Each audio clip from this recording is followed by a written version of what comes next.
नमस्कार, आप देख रहे हैं एबी न्यूज़ डिजिटल। आपका स्वागत है। बिहार में भाजपा, राजद, जदयू, कांग्रेस, हम वीआईपी कोई पार्टी चुनाव नहीं लड़ने जा रही है। जी हां, बिहार में चुनाव होने वाला है, बस तिथियों का ऐलान बच गया है। मगर राज्य निर्वाचन आयोग के निर्देश के अनुसार कोई पार्टी चुनाव में भाग नहीं लेगी। यह चुनाव जनता को स्वयं ही लड़ना पड़ेगा। हम बात कर रहे हैं पंचायती चुनाव की। बिहार में पंचायती चुनाव का घोषणा हो चुका है, बस तिथियां निर्धारित नहीं की गई हैं। दरअसल पहली बार पंचायत चुनाव ईवीएम पे होने वाले हैं, जिसकी खरीदगी को लेकर राज्य निर्वाचन आयोग ने केंद्रीय चुनाव आयोग से सहमति मांगी है, जो अब तक नहीं मिली है। मामला हाई कोर्ट में भी गया है। हाई कोर्ट ने कहा कि दोनों को बैठकर मामला सुलझाने के लिए केंद्रीय चुनाव आयोग और राज्य निर्वाचन आयोग को, मगर अभी तक इस पर कोई तार्किक परिणति पर यह मामला नहीं पहुंच सका है, कोई बड़ा निर्णय इस पर नहीं लिया जा सका है। लेकिन इस बीच यह खबर भी है कि यह चुनाव पार्टी बेसिस पर नहीं होंगे।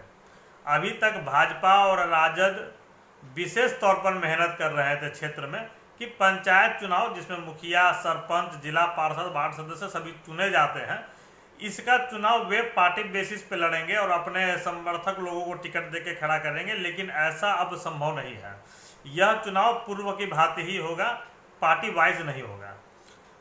राज्य निर्वाचन आयोग ने एक गाइडलाइन भी जारी किया है कि कोई भी प्रत्याशी जो अभी अपने क्षेत्र में प्रचार कार्य में संलग्न है, अगर किसी पार्टी का झंडा, बैनर अथवा चुनाव चिन्ह का प्रयोग करता हुआ पाया गया तो उस पर कार्रवाई की जाएगी। बिहार में पंचायत चुनाव के लगभग घोषणा हो चुकी है। तिथियां निर्धारित नहीं की गई हैं, क्योंकि ईवीएम के प्रयोग को लेकर अथवा ईवीएम के खरीद को लेकर मामला अभी तक सुलझा नहीं है।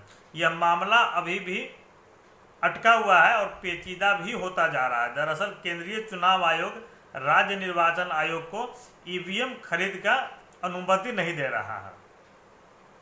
मामला हाईकोर्ट में भी विचाराधीन है। हाईकोर्ट में भी यह बात गई, बहस हुई, सुनवाई हुई। हाईकोर्ट ने यह कहा कि केंद्रीय चुनाव आयोग और राज्य निर्वाचन आयोग दोनों बैठकर इस पर कोई एक अच्छा निर्णय ले लें। लेकिन अभी तक यह निर्णय अधूरा है, निर्णय नहीं लिया गया है। जब तक यह मामला सुलझ नहीं जाता है ईवीएम की खरीदगी को लेकर, तब तक चुनाव की तिथियों का घोषणा नहीं होना है, मुश्किल है। यहाँ एक बात और गौर करने लायक है कि केंद्रीय चुनाव आयोग ने कहा है कि जो पहले से ईवीएम है उसके आधार पर आप चुनाव करा लें, उसी का प्रयोग करते हुए। ऐसे में राज्य निर्वाचन आयोग ने जवाब दिया है कि जो ईवीएम प्रेजेंट में है, जिससे चुनाव कराया जाता है, उस पर एक ही चुनाव हो सकता है। जबकि पंचायत चुनाव में कई पदों के चुनाव एक क्षेत्र में होते हैं, मुखिया का, जिला पार्षद का, सरपंच का, वार्ड सदस्य का, पंचायत समिति सदस्य का, मतलब कई पदों पर चुनाव होता है। इसलिए भी यह मामला अटका हुआ है। अब देखना है केंद्रीय चुनाव आयोग कब तक ईवीएम खरीद की मंजूरी प्रदान करता है, जिसके बाद चुनाव की तिथियों का घोषणा संभव हो सके। आप देखते रहिए एबी न्यूज़ डिजिटल। यूट्यूब पे हमें सब्सक्राइब करना ना भूलें। फेसबुक पे हमारे पेज को लाइक तथा फॉलो करते रहें। धन्यवाद।